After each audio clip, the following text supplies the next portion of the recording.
Today we will learn types of cooperative organization.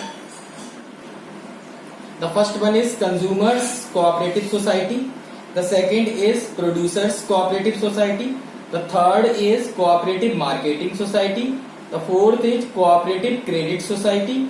And fifth is cooperative farming society. And sixth is cooperative housing society. Now we will understand one by one. The first is consumers cooperative society. This society consists of consumers who join together to eliminate the middleman. ये जो society बनी है इसको consumer cooperative society कहते हैं. ये middle man को eliminate करने के लिए साथ साथ लोग आते हैं ताकि जो मिडिल मैन की प्रॉब्लम है वो खत्म हो सके. The consumer cooperative societies purchase goods directly from manufacturer. जो कंज्यूमर गुड्स सोसाइटी होती है वो क्या करती है, जो मैन्युफैक्चरर्स होते हैं जहां पर फैक्ट्रीज में माल प्रोड्यूस होता है, जहां मैन्युफैक्चर होता है, वहां से ये जो कंज्यूमर सोसाइटी होती है डायरेक्ट माल उसको परचेज कर लेती है जितना भी गुड्स होता है.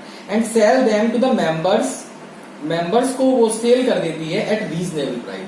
वैसे मार्केट में जाते हैं तो पूरी एक चेन होती है कि मैन्युफैक्चरर जो होता है वो सुपर होलसेलर को देता है, सुपर होलसेलर होलसेलर को देता है, होलसेलर से फिर वो रिटेलर पे आती है और रिटेलर के बाद में फिर वो कंज्यूमर या कस्टमर तक आती है. तो बीच में बहुत सारे ट्रांसपोर्टेशन के चार्जेस लगते हैं, बहुत सारे टैक्सेस लगते हैं, तो उसकी कॉस्ट इंक्रीज हो जाती है बहुत ज्यादा.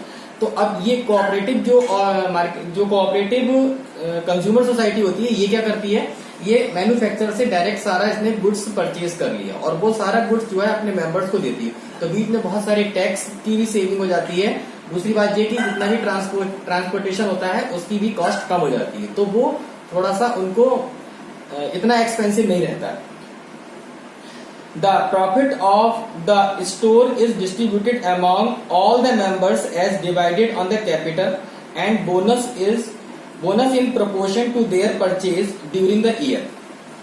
फिर ये जो कैपिटल होती है उस पर जो डिविडेंड वगैरह बनता है, क्योंकि इतना प्रॉफिट हो जाता है, वैसे मार्केट से परचेज करने में ज्यादा होता है तो इनके जो स्टोर्स होते हैं उसमें थोड़ा सा सस्ता सामान मिलता है. तो फिर उससे क्या होता है कि उसको जो एक्स्ट्रा जो बच जाती है कॉस्ट उसको डिविडेंड के रूप में सारे लोगों को दे दिया जाता है जो मेंबर्स होते हैं.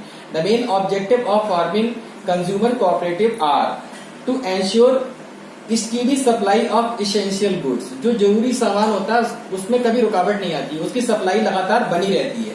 To supply the goods at reasonable price by eliminating the profit margin of middle man. जो मिडिल मैन होते हैं, मिडिल मैन कौन होते हैं, जो बीच में प्रॉफिट लेते हैं, उनको मीडिएटर भी बोला जाता है. तो जो उनका प्रॉफिट होता है वो खत्म हो जाता है और हमें चीजें सस्ती मिलने लगती हैं. To supply the goods and service of high quality. और अच्छी क्वालिटी का सामान जो है वो हमारे मेंबर्स के पास में आ जाता है. नेक्स्ट पॉइंट आता है producers cooperative society. This society consists of small producers who individually find it difficult to procure the input and get the machinery and latest technology. There are two types of producers cooperatives. ये society जो होती है वो consist करती है of small producers के लिए. ये स्मॉल प्रोड्यूसर्स के लिए अच्छी रहती है. Who individually find it difficult to produce. जो अपने आप अगर प्रोड्यूस करेंगे गुड्स को तो उनको थोड़ा सा कॉस्टली पड़ेगा, उनके पास मशीन्स नहीं होंगी, इतनी लेटेस्ट टेक्नोलॉजी नहीं होगी, वो चीजें उन्हें मिल जाती हैं आसानी से. तो ये दो तरीके की कोऑपरेटिव्स होते हैं, सोसाइटीज होती हैं. The one which provides raw material inputs machines etcetera. जो ये चीजें इनको सप्लाई करती है. द नेक्स्ट पॉइंट आता है the one which sell the goods produced by these producers. जो ये सारा जो सामान बिकता है, जो भी सेल होती है गुड्स वगैरह, ये प्रोड्यूस किया जाता है प्रोड्यूसर्स के द्वारा. तो इस तरीके से जो हमारे काफी सारे काम होते हैं. नेक्स्ट पॉइंट आता है कोऑपरेटिव मार्केटिंग सोसाइटी. अब ये इसका काम होता है the cooperative marketing society consists of small producers who find it difficult to sell their products at profit. ये जो मार्केटिंग सोसाइटी जो होती है ये स्मॉल प्रोड्यूसर्स के लिए होती है, हु फाइंड इट, जिनको बहुत ज्यादा डिफिकल्टी होती है अपने सामान को बेचने के लिए. तो ये जो मार्केटिंग सोसाइटी होती है वो उनको परचेज कर लेती है गुड्स को और वो मार्केट में फिर वो सेल आउट करती है. All the small producers is bought together, वो सारे लोग जो हैं वो सब एक साथ आ जाते हैं and sold at the best price, और फिर वो बेस्ट प्राइस पर अपने सामान को बेच लेते हैं। नेक्स्ट पॉइंट आता है कोऑपरेटिव क्रेडिट सोसाइटी। इसका क्या रोल होता है? It consist of people with limited means who find it difficult to arrange credit and loans. अगर कोई मेंबर है वो अपना बिजनेस करना चाहता है तो उसको जो कैपिटल की जरूरत पड़ेगी, तो वो कैपिटल आएगी कहां से? उसको क्रेडिट नहीं मिल पाता है आसानी से। तो फिर इसलिए क्या करना होता है, अगर ये कोऑपरेटिव क्रेडिट सोसाइटी जो अगर पहले से फॉर्म है उनके बीच में, तो वो वहां से आसानी से उसको लोन मिल जाता है। The society provide financial assistance to its members, वो फाइनेंशियल हेल्प देती है वो अपने मेंबर्स को, and promote habits of saving among the members, और मेंबर्स के बीच में सेविंग करने की हैबिट भी डेवलप करती है ये सोसाइटी। नेक्स्ट पॉइंट आता है cooperative farming society.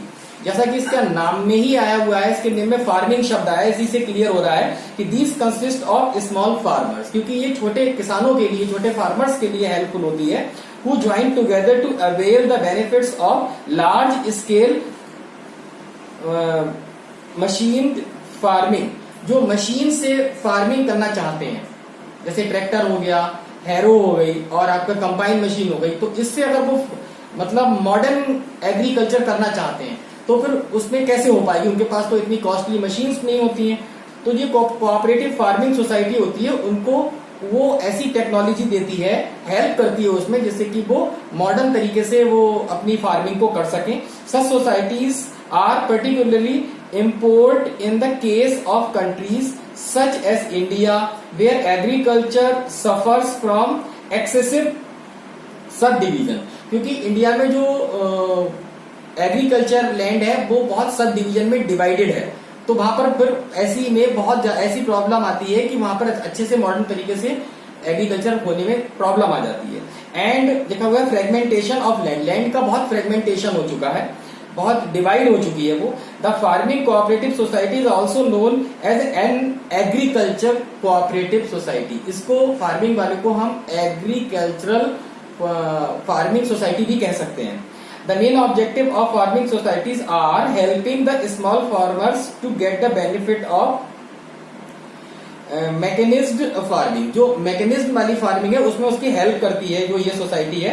Providing improved seed, अच्छे सीड उनको मिल सके, फर्टिलाइजर्स मिल सके, इरिगेशन की प्रॉब्लम ना आए, एंड अदर मॉडर्न टेक्निक्स भी उनको मिल सके। इस तरीके से वो हेल्प करती है। लास्ट हमारी सोसाइटी का काइंड है, उसका नाम है कोऑपरेटिव हाउसिंग सोसाइटी।